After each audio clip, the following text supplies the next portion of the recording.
Hey guys, it's me, Don Weeb here, back with another episode for What If Naruto Was Kryptonian Part 5. It's been 2 days since I posted Part 4, but make sure you guys check out the videos I posted since then, as well as if you want, you can go and rewatch the series in my playlist tab, and make sure to comment, like, and subscribe to me to see more of my videos. I'll be posting some new What Ifs eventually coming soon. So I'll be making two new ones coming out this week. So I hope you guys get excited for those new part ones. If you guys want more of those, make sure to support my videos, because if a video gets a lot of views and likes and a lot of comments, then that just makes me want to write more scripts for it, as well as to just make more of that story in general. So let's get back to what we were doing with this What If. And thank you, so let's just get right into the story. So, last time, Naruto, Itachi, and their teammate Yuki were all assigned to their first ever C rank mission with their Jonin leader Shisui Uchiha.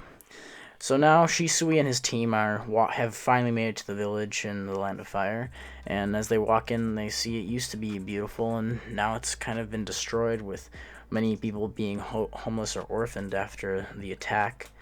And now they're searching for information, as well as to free the village from the bandits who continue to rob their farms, as well as just deprive them of food and any excess things that a human needs or rights in general.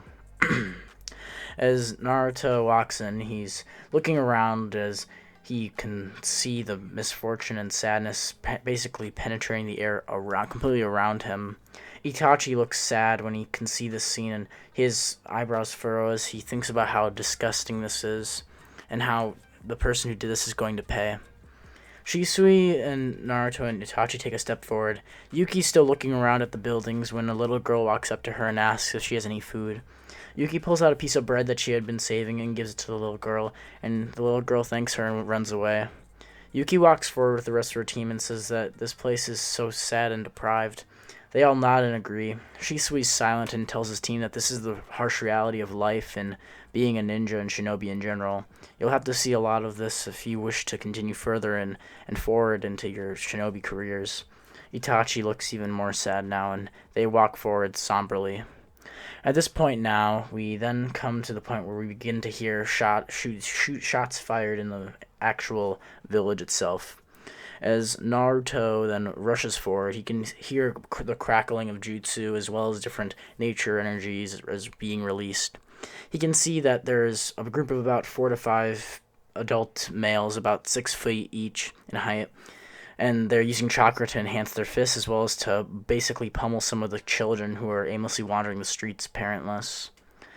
One of them then rushes up to the next little boy who's just crying and asking for food, his ribs basically showing through in his starving belly. The man then attempts to punch the boy, and as he does so, he calls him a stupid brat. Naruto has his teeth cracking at this point and basically blitzes forward with his speed and immense strength. At that point, Naruto blocks the hand with his own hand, gripping the fist and tightening his grip strength and squeezing. The man begins to scream as he can feel the bones inside of his hand beginning to crack. Naruto looks at him with calm blue eyes, and then asks if he was really about to hurt this child. Shisui then runs up and teleports right behind the others and takes them out with a single swipe. Itachi's holding them down now and is beginning to use his own ninja tools to wrap them up and tie them to a pole relatively close by. Yuki then rocks in, impressed with Naruto's speed, and tells him that was an excellent job. Naruto gives her a thumbs up and says thanks. He then, as he's still holding the bandit in place, takes a solid flick. He puts up his other hand and flicks the man in his forehead, causing him to get knocked out instantly. As he falls into Naruto's arms, he passes him to Itachi, who ties him up, and they wait for them to awaken. As the bandits wake up after being knocked out from the team that had just attacked them of ninja from the Hidden Leaf, they then ask who they are and what they're doing here.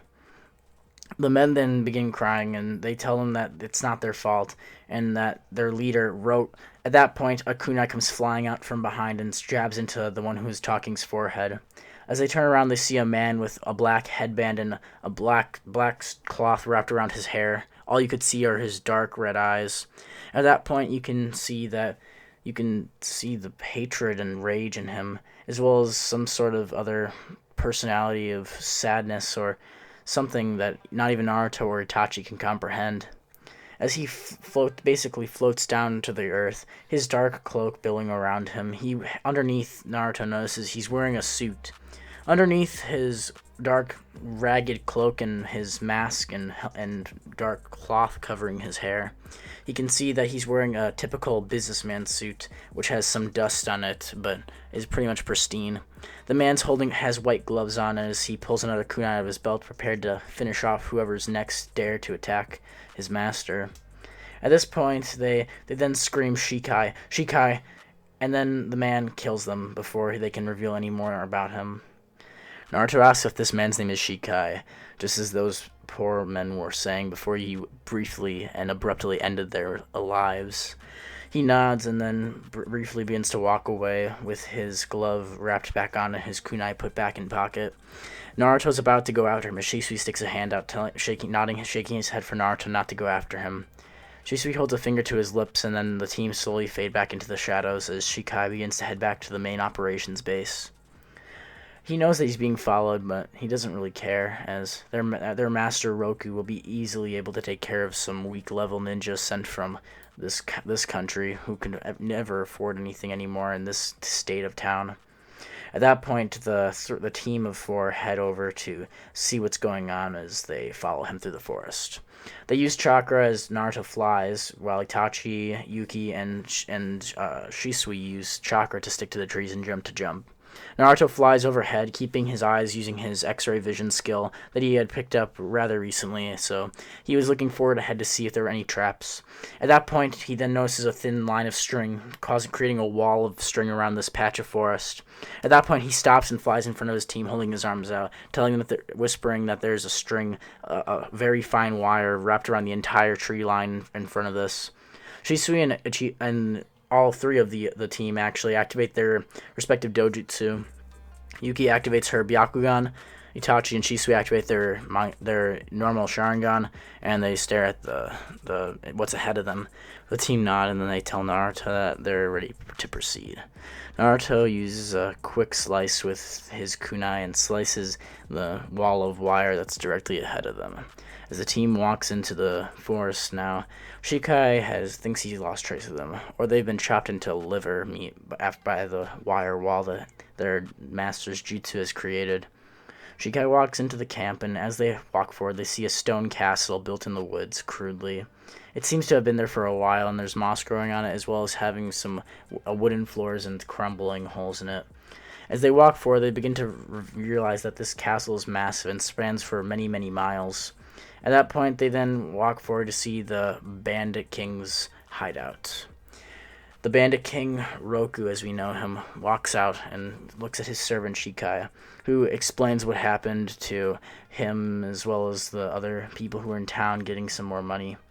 He then, Roku himself, crudely with his dark blue eyes, tells him to get back out there and that they need more food, money, and weapons, so until they drain those villagers dry, they're not moving to the next town. Shikai nods and is about to head out again, when Roku senses something. He throws a shuriken at incredibly fast speeds directly at Shisui. Shisui pulls his blade out just in time and slices it in half, as Roku turns his cold, icy blue eyes towards them. He says he knows that you're there and that it's time to hop down.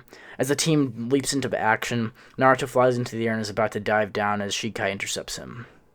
Back at the Leaf Village, Haruko and Sasuke are sitting in class basically bored out of their minds and listening to Iruka. It's finally time for some shuriken practice, and Haruko and Sasuke walk outside. Both of them going to try and impress the other with their skills. Haruko pulls out 3 kunai at the same time and 1 shuriken and throws all 3 kunai in an opposite direction from where they were originally supposed to go into the target.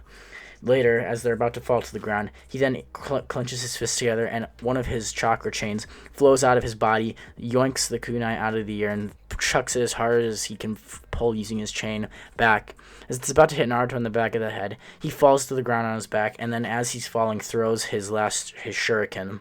As the shuriken is spinning towards the 3 kunai, they're all about to lodge inside of the target, and the shuriken lashes onto the handle of the kunai, the last one before it can penetrate into the board, and begins spinning the kunai at a fast rate, causing the kunai to pierce directly through the board and create a hole in it. Iruka and the rest of the entire class are impressed with Haruko and clap politely. Sasuke says that was cool, but I guess it's his turn now. He then ties some wire to his kunai.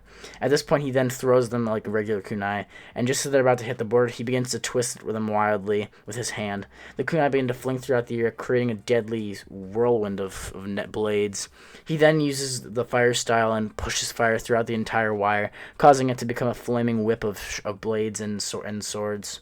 He then twists and spins, causing all three kunai, which are now on fire, to soar into the board and causing it to burn into ashes. The board begins to light into flames.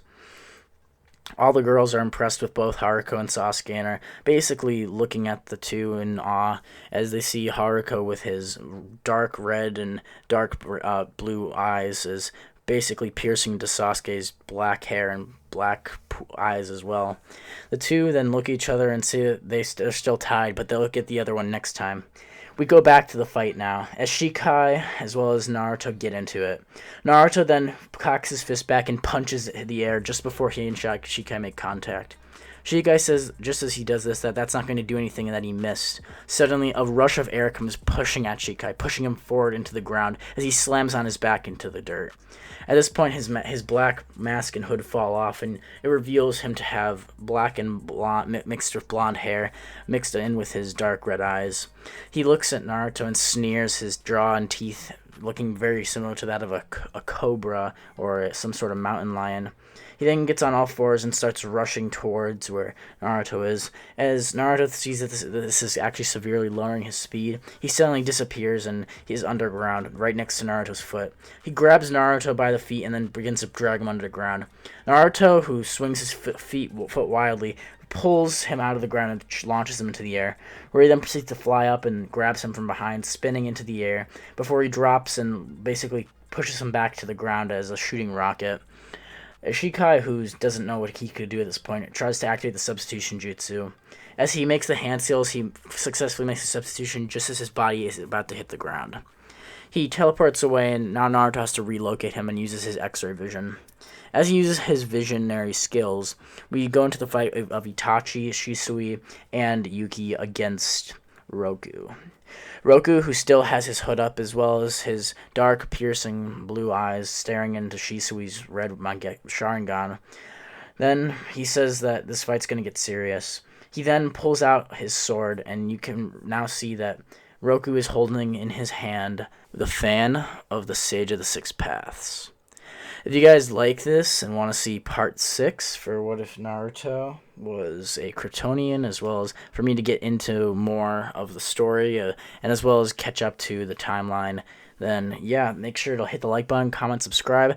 Be looking forward to some new what ifs coming out this week that I think are pretty cool. I'll see you guys later, and bye. It's black and white.